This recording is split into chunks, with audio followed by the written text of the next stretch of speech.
Simply to be doing something, I unrolled some of my papers. French milled linen. I ran a metal ruler over each sheet, working it flat.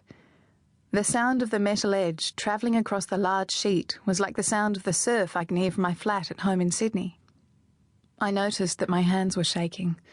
Not a good thing in my line of work. My hands are not what you'd call one of my better features.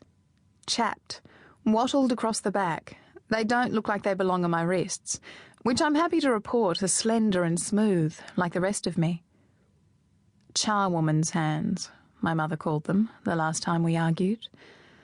After that, when I had to meet her at the Cosmopolitan for coffee, brief, correct, the pair of us as brittle as icicles, I wore a pair of gloves from the Salvos as a sort of piss take. Of course, the Cosmopolitan is probably the only place in Sydney where someone might miss the irony in that gesture. My mother did.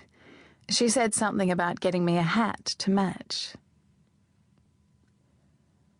In the bright snow light, my hands looked even worse than usual, all ruddy and peeling from scouring the fat off cow gut with a pumice stone. When you live in Sydney, it's not the simplest thing in the world to get a metre of calf's intestine. Ever since they moved the abattoir out of Homebush and started to spruce the place up for the 2000 Olympics, you have to drive basically to Whoop Whoop. And then when you finally get there, there's so much security in place because of the animal livers you can barely get in the gate. It's not that I blame them for thinking I was a bit sketchy. It's hard to grasp right off the bat why someone might need a metre of calf's appendix. But if you're going to work with 500-year-old materials, you have to know how they were made 500 years ago. That's what my teacher, Werner Heinrich, believed. He said you could read about grinding pigments and mixing gesso all you like, but the only way to understand is to actually do it. If I wanted to know what words like kutch and shoda really described, I had to make gold leaf myself. Beat it and fold it and beat it again on something it won't stick to, like the soft ground of scoured calf intestine. Eventually you'll have a little packet of leaves, each less than 1,000th of a millimetre thick, and you'll also have horrible-looking hands.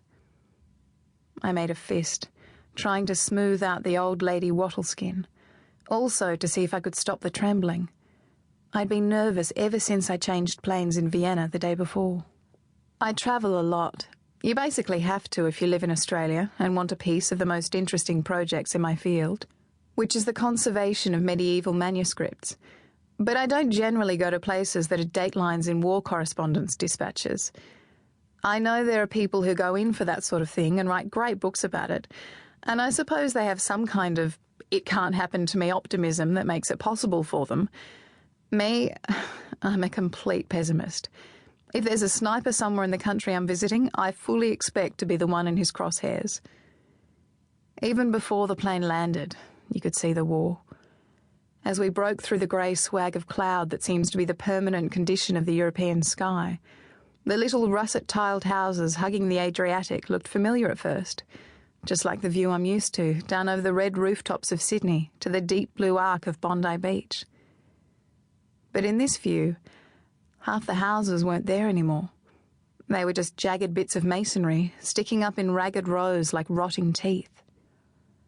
There was turbulence as we went over the mountains. I couldn't bring myself to look as we crossed into Bosnia, so I pulled down the window shade. The young bloke next to me, aid worker, I guessed, from the Cambodian scarf and the gaunt malarial look of him, obviously wanted to look out, but I ignored his body language and tried to distract him with a question. "So what brings you here?" "Mine clearance." I was tempted to say something really borderline like, "Business booming?"